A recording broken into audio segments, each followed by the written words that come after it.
Nulle part et partout à Montréal. Jeudi 25 décembre 1997. Que ça passe vite, Noël. Attends encore. Ton père dort. 9h19 au cadran. Je suis allée me rasseoir sur mon lit. Cela faisait 2 heures que je ne dormais plus et que j'attendais dans ma chambre. C'est une tradition familiale. Chaque année, papa ordonne que je n'apparaisse qu'après le passage du Père Noël. Pourtant, j'ai 11 ans et ça fait 5 ans que je n'y crois plus. 5 ans, c'est un secret, pour mes parents, c'est 4. J'avais 6 ans et demi, quand Alex, mon seul ami, m'avait appris tout sourire la triste nouvelle. Je m'étais sentie d'un coup basculer dans un monde où tout s'expliquait. Pour oublier ma déception, à l'école, j'avais fait la même chose qu'Alex. J'ai pris plaisir à convaincre les plus petits que le Père Noël n'était qu'une invention des parents. Chez moi, j'essayais par quelques remarques de faire comprendre à papa et maman qu'il serait temps d'arrêter de me dire que si je n'étais pas sage, le Père Noël ne m'apporterait rien. Mais quand j'ai vu le regard paniqué que ma mère a lancé à mon père, j'ai renoncé. Je ne voulais pas leur faire de peine. Des fois, il faut mentir à ses parents pour leur faire plaisir. Il est trop fort, ce Père Noël, parce que normalement ça ne passe pas dans une cheminée, une voiture électrique d'1 mètre de long. Au mois d'août suivant, dans notre chalet, alors que je pêchais avec mon père, j'ai longuement fixé l'eau. Je ne crois plus au Père Noël. Il s'est tourné vers moi, j'ai fait pareil. Il m'a dévisagé un instant avec un petit sourire fataliste, puis il a remis un appât sur ma canne à pêche. C'est la vie. Papa ne fait jamais de grandes phrases. Maman dit que c'est un homme de peu de mots. Il avait lâché ça comme s'il savait que je finirais par le découvrir, mais que ça ne devait pas venir de lui. Il n'a pas cherché à savoir qui me l'avait appris, un réflexe de policier, enfin, d'ancien policier. Il était instructeur pour les recrues de la police.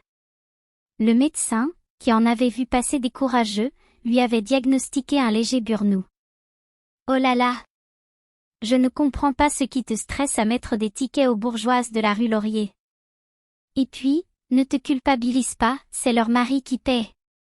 Maman, elle dit que la pression, c'est intérieur. On est seul à savoir pourquoi on se la met puis, qu'on se la met tout seul. Mon père avait quand même continué à me raconter le soir des histoires de gentils policiers qui arrêtaient de méchants motards. Puis un soir, il y a 2 ans, il a arrêté. À la grande détresse de ma mère, chaque année, à la mi-janvier, il envoyait sa lettre pour motiver son refus de retourner patrouiller. Je n'ai plus le goût, puis je suis payée pareil. Après la pêche, quand on était revenu au chalet, il avait chuchoté à l'oreille de ma mère. Elle avait juste pincé ses lèvres. À ses yeux, j'étais encore un enfant, mais juste un peu moins. Pourtant, dans sa classe de primaire, elle en avait vu des élèves passer l'étape de cette cruelle révélation. « Pourquoi tu pleures, mon petit ?» Mon père, il m'a crié après parce que j'ai brisé mon cadeau de Noël, et lui, il n'a pas fini de payer le crédit. Mais là, devant elle, dans notre chalet, c'était son propre enfant. Quelque chose venait de se terminer pour toujours. Je suis fils unique. Plus jamais, avec mon père, elle n'a pu rejouer au Père Noël. Ça, je l'ai bien compris, Noël c'est autant le plaisir des parents que celui des enfants. 9h29. Hier soir, le repas a duré longtemps. On était 6 autour de la table, moi, mes parents et Julien, le meilleur ami de mon père. Il était accompagné d'Alexandrie et d'Alexandra, ces 2 jumelles insupportables. Elles ont crié tout le temps et comme elles ont la même face, j'avais l'impression que c'était toujours la même. Ma mère, ça l'avait énervée encore plus que moi. Alexandrie. Alexandra. Puis là, elle s'était prise par le bras et avait chanté en dansant. Les sirènes du port d'Alexandrie. Chante encore la même mélodie, waouh waouh. Julien, tu n'aurais pas pu les appeler autrement les sœurs jumelles? Mouais, mais il aurait fallu que je rencontre leur mère ailleurs que dans une soirée Claude François. Puis, il faut que je te dise autre chose. Chaque année, Julien nous expliquait qu'il ne fallait pas dire « sœur jumelle », mais « jumelle », car une jumelle est obligatoirement la sœur d'une autre sœur, c'est l'effet miroir. Dis. C'est laquelle, la plus belle des deux? J'arrivais jamais à savoir laquelle des deux pestes me posait la question. Normal, elles sont jumelles.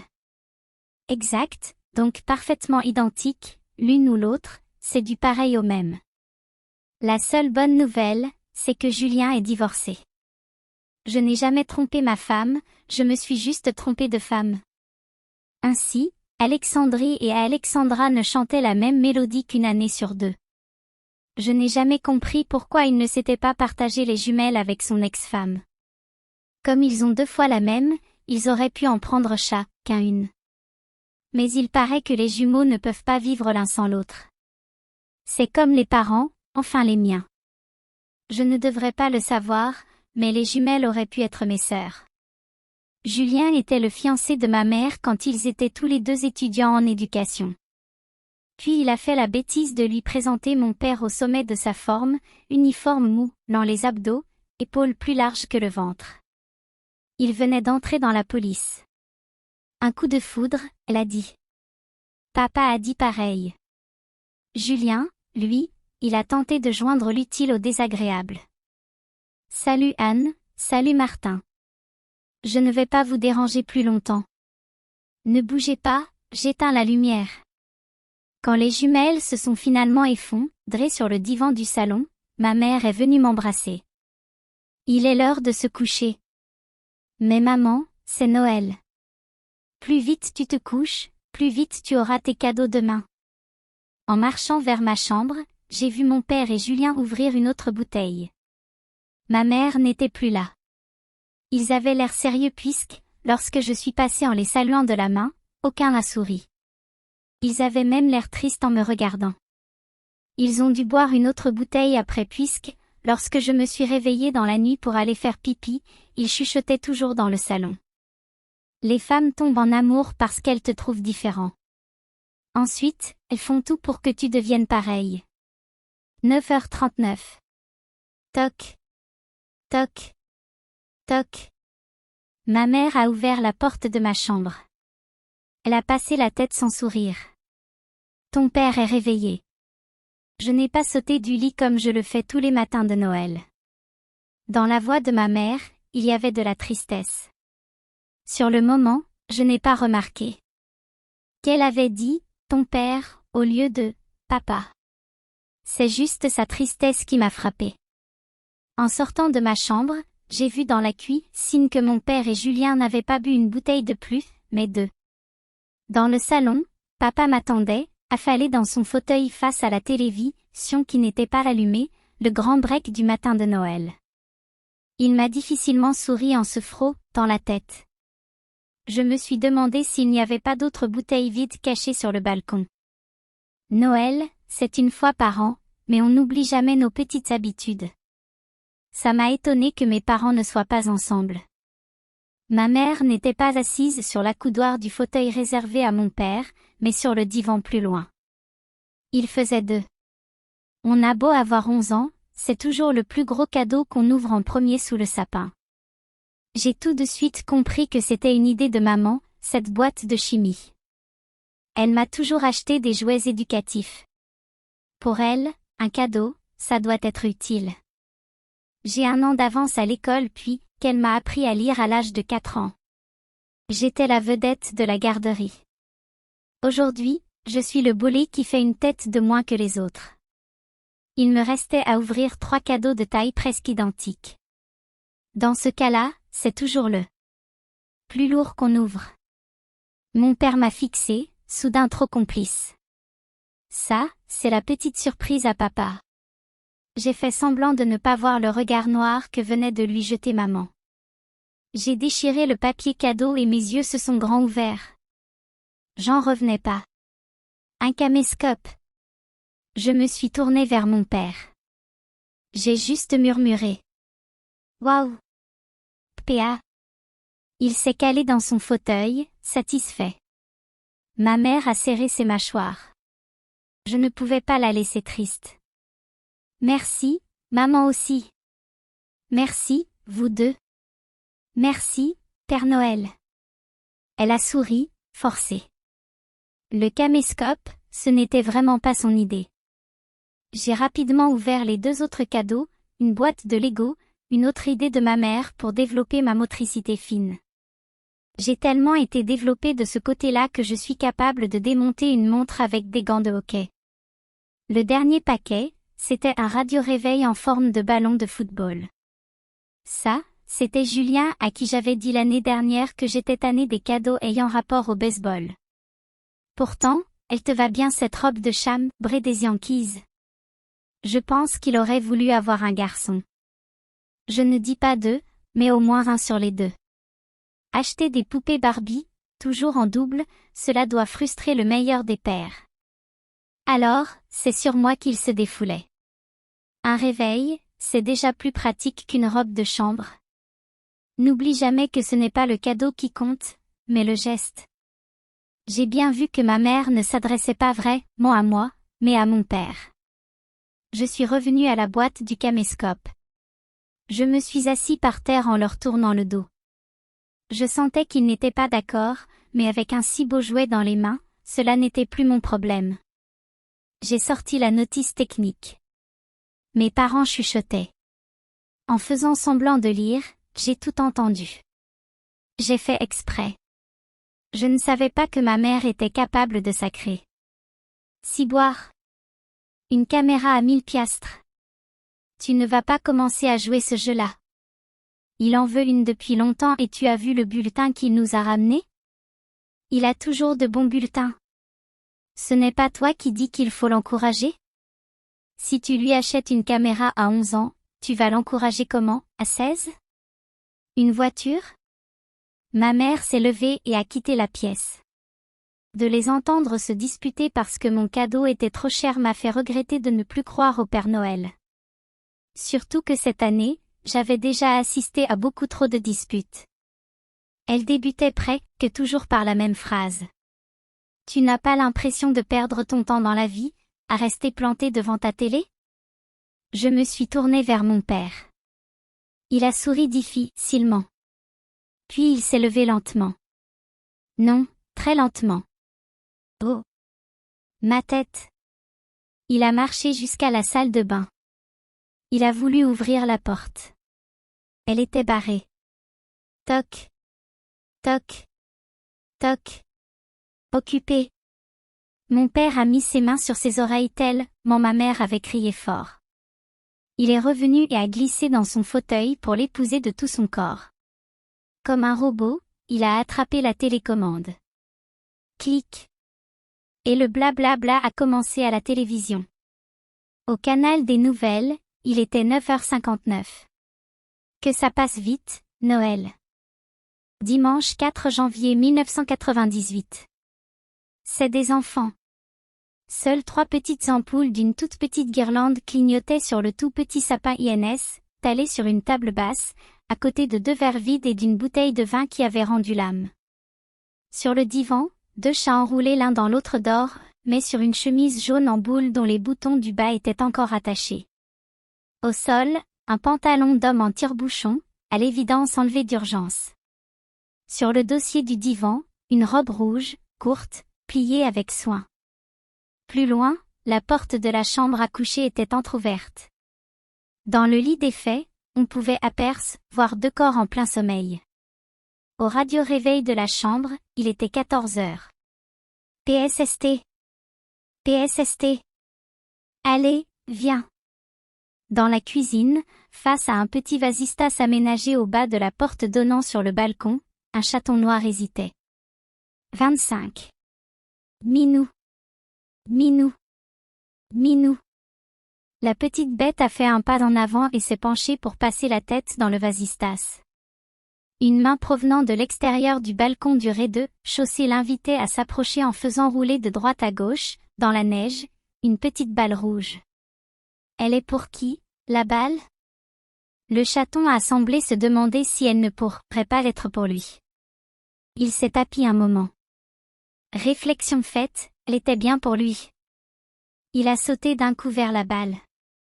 Une main la saisit au collet. Elle n'était pas pour lui. Miaou. Sur le divan, sourds aux cris de détresse de leurs congénères kidnappés, aucun des deux chats n'avait bougé. Les 3 petites lumières du sapin continuaient de clignoter. Sur le lit de la chambre, l'un des corps s'est détourné de l'autre. Le bras d'un homme, musclé, est sorti des draps pour pendre le long du lit. Dans son mouvement, il a frappé le dos de la femme. Elle a marmonné, puis le silence est revenu. Dring. Dring. Dring. L'homme a sursauté et s'est dressé d'un bond. Il a regardé autour de lui. Paniqué, il s'est tourné vers la porte d'entrée. Julie. Réveille-toi. Je dors. On a sonné à la porte. T'as rêvé. Dors. Dring. Dring. Dring. L'homme, nerveux, a couru à son pantalon dans lequel il s'est glissé encore plus rapidement qu'il avait dû l'enlever la veille. Il s'est penché sur le divan et a tiré brusquement sur sa chemise jaune.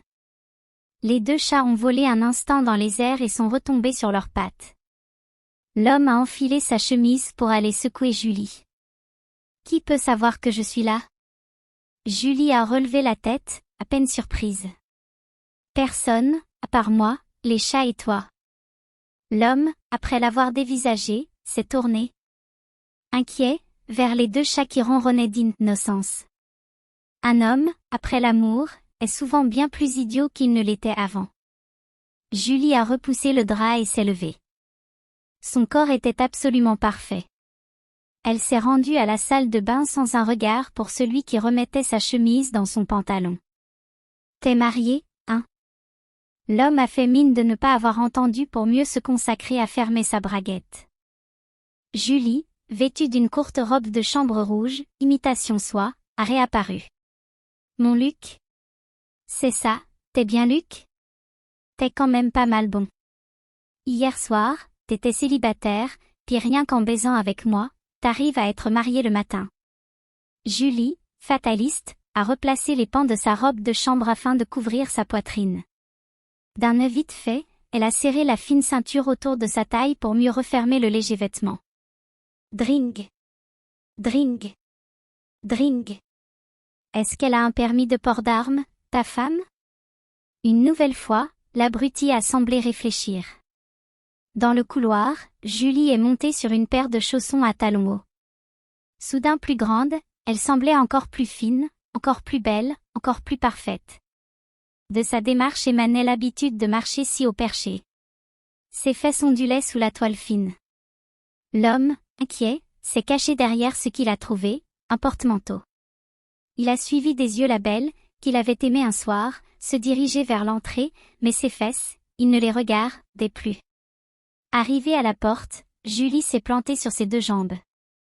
Elle a ouvert, sans peur, sans vouloir se faire de reproches. Miaou. Dans les bras d'un enfant d'une 12aine d'années, le chaton.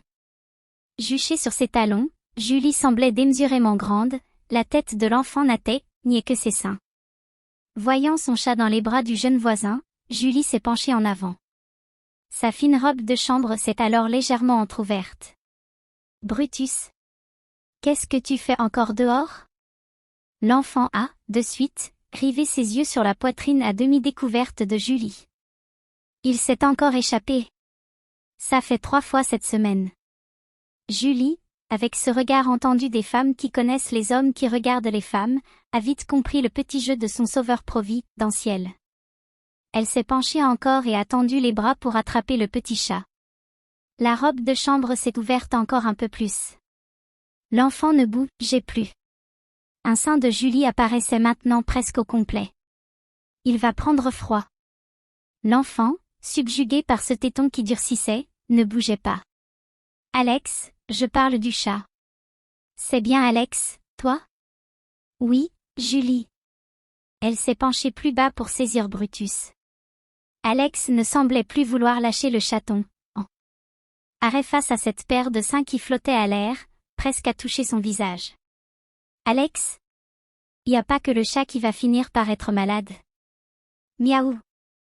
Alex s'est résigné à lâcher Brutus qui s'est levé tout de suite contre la poitrine, certainement bien plus chaude, de sa maîtresse. Merci, Alex. S'il s'enfuit à nouveau, je te le ramènerai. Julie, amusée, si douce, a dévisagé un instant le jeune garçon dont elle appréciait finalement l'audace. Je n'en doute pas une seconde. Clac. La porte s'est refermée. Alex, fier comme un préado, s'est tourné vers l'autre côté de la rue. Il a levé le pouce en guise de satisfaction, de mission accomplie, de victoire. Curieux, il s'est approché de la vitre de la porte de Julie pour mieux voir disparaître ses fesses dans le couloir. Soudain, il a reculé pour dévaler les escaliers. Il venait d'apercevoir l'homme. C'était qui? Un petit voisin qui m'a ramené Brutus. Enfin, je suis certaine qu'il est surtout venu au vu. Hein? Il a pas arrêté de me regarder les boules, si tu préfères. C'est vrai qu'il y a de quoi regarder. Le crétin avait retrouvé toute sa superbe. Un gars, en fonction de ce qu'il attend d'une femme, peut ne jamais être le même. La veille au soir, il avait joué la grande séduction, ce matin un homme et son péché est là, mémoires affectives. Est-ce qu'il a payé, lui, pour regarder? Julie n'a pas eu un regard noir. Il était noir très foncé. Plus noir que noir. T'as payé pour cette nuit? Ça t'a coûté 3 danses, une bouteille de vin chez Couche-Tard et 2 heures de menterie. Ramener une danseuse chez elle et parvenir à se glisser dans son lit, c'est le Graal de tout un peuple, le summum du poker menteur. Mais l'important, au terme de la partie, est d'avoir un mot anodin, qui détend l'atmosphère, au moment où l'on quitte la table, après l'avoir lavé. C'est qu'il commence tôt de nos jours. Des Chris. C'est des enfants.